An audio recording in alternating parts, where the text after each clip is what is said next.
রমজান মাস আত্মশুদ্ধি ও আল্লাহর সান্নিধ্য লাভের শ্রেষ্ঠ সময়।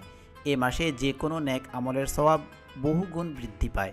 বিশেষত দান সদকা। দান শুধু দরিদ্রদের সহায়তা নয়, বরং এটি আত্মাকে পবিত্র করে, উদার হতে শেখায় এবং সমাজের প্রতি দায়িত্বশীল করে তোলে। দানের মাধ্যমে সম্পদে বরকত হয়, লোভ ও কৃপণতা দূর হয় এবং দারিদ্র্য বিমোচন হয়। দান গুনাহ মাফের মাধ্যম, জাহান্নাম থেকে বাঁচার এবং জান্নাতে যাওয়ার সহজ পথ। তাই ইসলাম সবসময় আল্লাহর পথে ব্যয় করতে উদ্বুদ্ধ করে। বিশেষত রমজানে এটি গুরুত্বপূর্ণ ইবাদত। রমজানে দানের ফজিলত। নবীজির দানশীলতা রমজানে বহুগুণ বৃদ্ধি পেত। ইবনে আব্বাস রাদিয়াল্লাহু আনহু বলেন, রাসূল সাল্লাল্লাহু আলাইহি ওয়াসাল্লাম ছিলেন সবচেয়ে দানশীল, আর রমজানে তিনি মুক্ত বাতাসের চেয়ে বেশি দান করতেন। দানে সওয়াব বহুগুণ বৃদ্ধি পায়।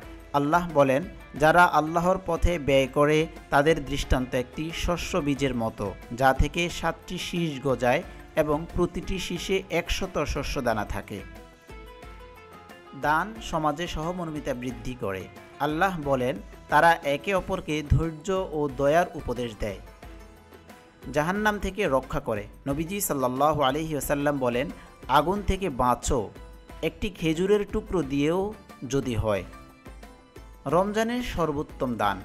রমজানে দানের অনেক মাধ্যম রয়েছে, তার মধ্যে কিছু বিশেষভাবে গুরুত্বপূর্ণ। রোজাদারদের ইফতার করানো। নবীজি সাল্লাল্লাহু আলাইহি ওয়াসাল্লাম বলেন, যে ব্যক্তি রোজাদারকে ইফতার করায় সে রোজাদারের মতোই সওয়াব পায়। সদকায়ে জারিয়া। মসজিদ, মাদ্রাসা, হাসপাতাল, পানির ব্যবস্থা ইত্যাদিতে দান করা। ওয়াকফ। দীর্ঘমেয়াদী সমাজ কল্যাণমূলক দান, যেমন শিক্ষাবৃত্তি, আশ্রয় কেন্দ্র স্থাপন করা। ফিতরা। রোজার ভুল ত্রুটি শুধরে নিতে এবং দরিদ্রদেরকে ঈদের আনন্দে শরিক করতে ওয়াজিব দান হলো এই ফিতরা। জাকাত। সম্পদ পবিত্র করার জন্য ফরজ দান, যা দরিদ্রদের দরিদ্র বিমোচন সাহায্য করে। প্রয়োজনীয় সামগ্রী দান। অর্থ ছাড়াও পোশাক, ঔষধ বা অন্যান্য প্রয়োজনীয় সামগ্রী দেওয়া যেতে পারে। এতিমের দায়িত্ব গ্রহণ। নবীজি সাল্লাল্লাহু আলাইহি ওয়াসাল্লাম বলেন, আমি ও এতিমের অভিভাবক জান্নাতে এভাবে থাকব, এ কথা বলে তিনি শাহাদাত ও মধ্যমা আঙ্গুলের দিকে ইঙ্গিত করেন।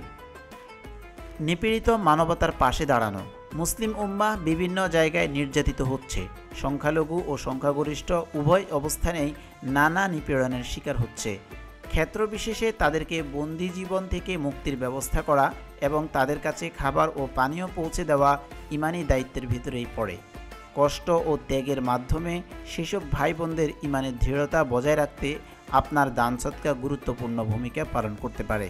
তাছাড়া অনেক দিনমজুর কষ্টসাধ্য কাজের কারণে রোজা থাকতে পারে না, তাদের সহায়তা করলে তারা রোজা রাখতে পারবে। আমাদের উচিত রিকশাওয়ালা, শ্রমিকদের মতো মানুষদের অন্তত এক বেলার খাদ্যের পরিমাণ সাহায্য করা। রমজান দানের উত্তম সময়।